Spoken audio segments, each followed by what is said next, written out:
tiga tipe manusia, Allah tidak akan memandang kepada mereka pada hari kiamat.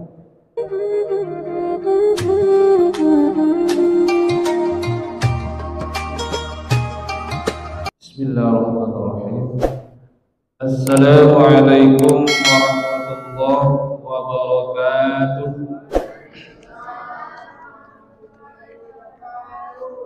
Innal hamdalillah nahmaduhu wa nasta'inuhu wa nastaghfiruh wa na'udzu billahi min shururi anfusina wa min sayyiati a'malina.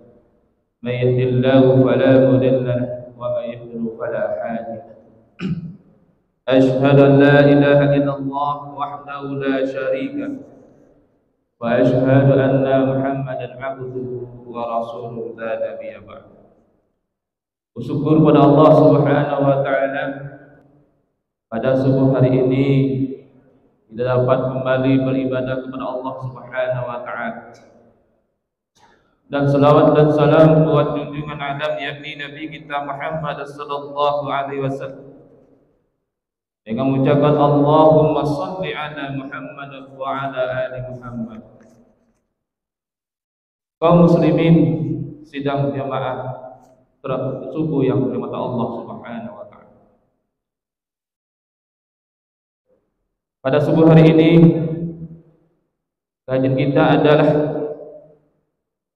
ada tiga tipe manusia Allah tidak akan memandang kepada mereka pada hari kiamat.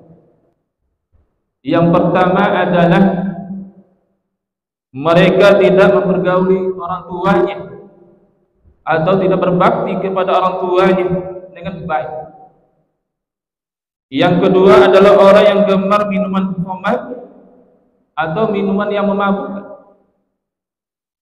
Yang ketiga adalah mereka yang suka menyebut-nyebut pemberiannya. Di dalam hadis Rasulullah sallallahu alaihi wasallam mengatakan, "Salasatun la yanzurullahu ilaihim yaumal qiyamah. Al-aqaw lil walidayhi wa madminul khamri wal mananun bima a'tah."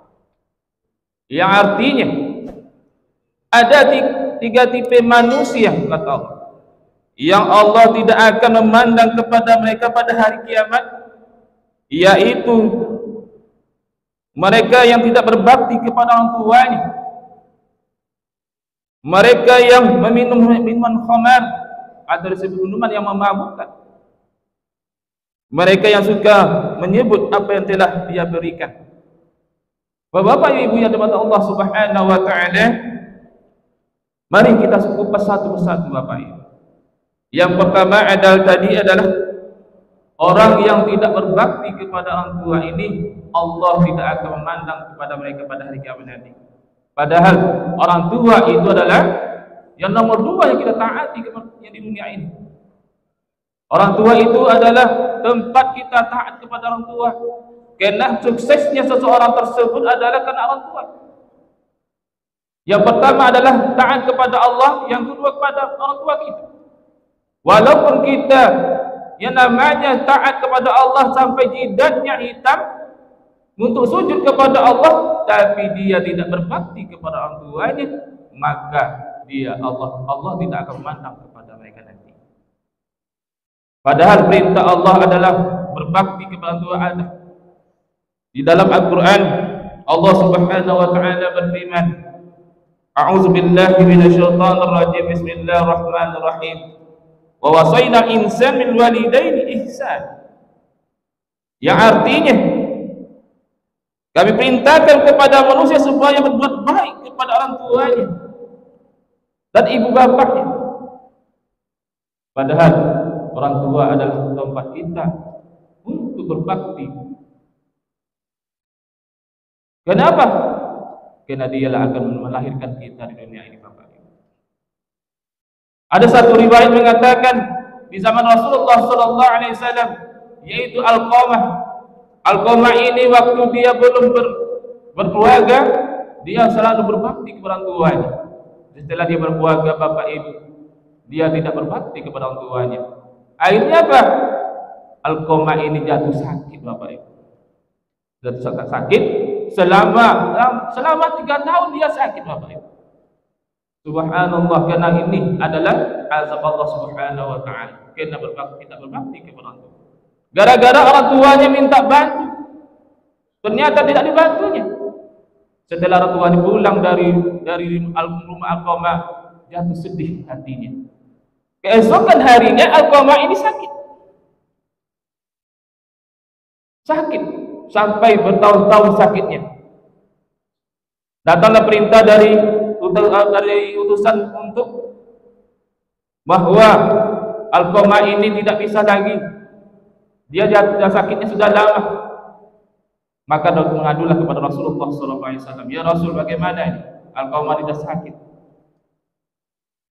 Maka disuruh dari Rasulullah SAW pergi kepada tuanya minta maaf. Begitu utusan tadi, maka ibunya tidak mau. Maka utusan tadi pergilah kepada Rasul. Ya Rasulullah, ibu tidak mau maafkan. Kalau gitu, kita kumpulkan kayu bakar untuk membakar Alqamah tersebut. Mendengar Alqamah ini mau dibakar, akhirnya orang tuanya datang. Walaupun orang tuanya sakit hati kepada anaknya, tetap orang tua itu akan datang sayang kepada anaknya. Akhirnya dimaafkanlah Alqamah ini. Akhirnya Alqamah meninggal dengan tenang. Jangan kita sia-siakan orang tua kita. Kenapa? Dalam hadis ini mengatakan bahwa Allah tidak memandang kepada mereka nanti pada hari kiamat. Yang kedua adalah orang yang selalu minuman khamar. Dulu di zaman Rasulullah khamar namanya Bapak Ibu. Kalau sekarang adalah apapun yang memabukkan itu diharam oleh Allah Subhanahu wa taala.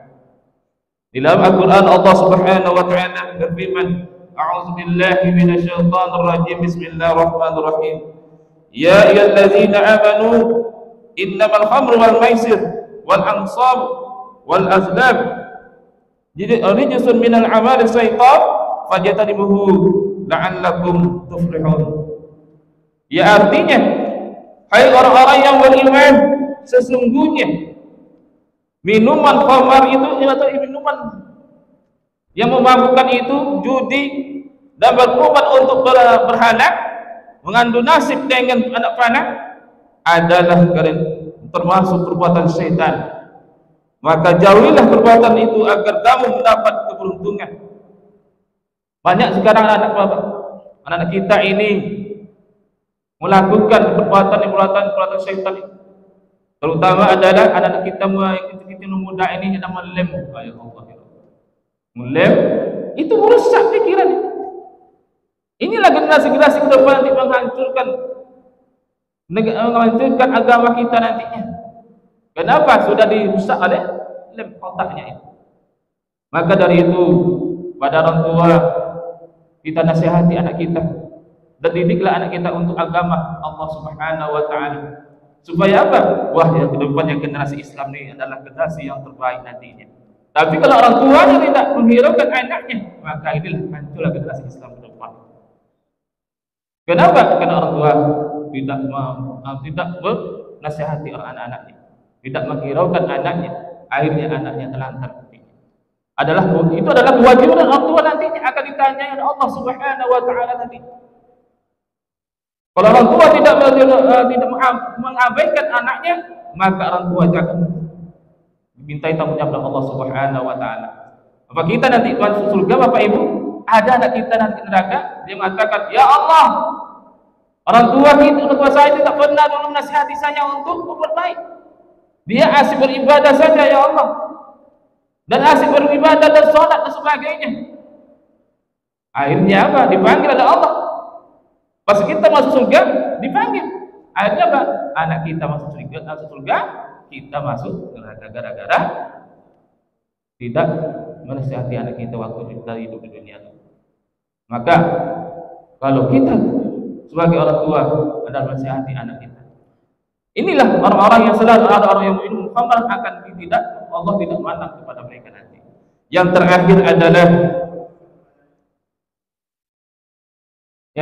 adalah orang-orang sedekah kemudian sedekahnya menyebut ya ayyuhallazina amanu la tubtilu shadaqatikum bil manni wal adha kallazi yanfiqu malahu ria'an nas wa la yu'minu billahi wa yawmil akhir famasalahu kamasal safwana alaihi turabun fa asabahu wabilun fatarakahu sawdan la yaqdiruna ala syai'in mimma kasabu wallahu la yahdil qaumal kafirin. Yang artinya, hai orang-orang beriman, janganlah kamu menghilangkan pahala sedekah dengan menyebutnya dan menyakiti perasaan orang penerima, seperti orang-orang yang menafkahkan hartanya karena dia kepada manusia dan dia tidak beriman kepada Allah dan hari kemudian, maka perumpamaan orang itu seperti batu licin. Nah, ini dia bersedekah kepada orang itu, sedekah untuk masjid. Apa katanya? Kalau nak saya tak jadi masjid. Kenapa? Karena saya baik-baik bantu bersedekah kepada itu. Maka artinya pahala sedekah kita itu habis. Seperti ibarat batu diisi tanah di atasnya, ditimpa hujan lebat, habis pahalanya. Tidak ada pahala lagi. Kenapa? Karena kita sedekah itu menyebut-nyebut. Atau pemberian kita sedekah pada tetangga kita, sedekah kita kasihkan kepada mereka tersebut. Ini tidak boleh. Akhirnya apa? Pahala sedekah yang kita sedekahkan itu habis sudah semuanya. Ini orang ini kata Allah, pada hari kiamat Allah tidak akan memandang kepada mereka. Na'udzubillah subhanahu. Maka dari itu Bapak Ibu, kalau kita bersedekah, carilah namanya sedekah menjadi ridho Allah subhanahu wa ta'ala dan ikhlas. Kalau ikhlas, maka amal kita sedekah itu akan diterima oleh Allah subhanahu wa ta'ala. Kenapa? Di dalam hadis mengatakan, Iza ibnu Adam inqata ila min salasin. Apabila mati manusia maka putus amalannya kecuali 3. Yang adalah sedekah. Jadi sedekah dialah akan membantu kita nanti dalam kubur nanti Bapak Ibu. Maka dari itu jangan kita menyebut sedekah kita berikan kepada orang lain. Kalau kita sebut habis sudah pahala kita. Inilah 3 tipe manusia ini Allah tidak akan memandang kepada mereka. Mudah-mudahan yang 3 ini jangan ada pada kita. Kita berdoa kepada Allah Subhanahu wa taala supaya 3 tipe manusia ini tidak ada pada diri kita. Inilah yang saya sampaikan. Mudah-mudahan bermanfaat. Wabillahi taufiq hidayah. Assalamualaikum warahmatullahi wabarakatuh.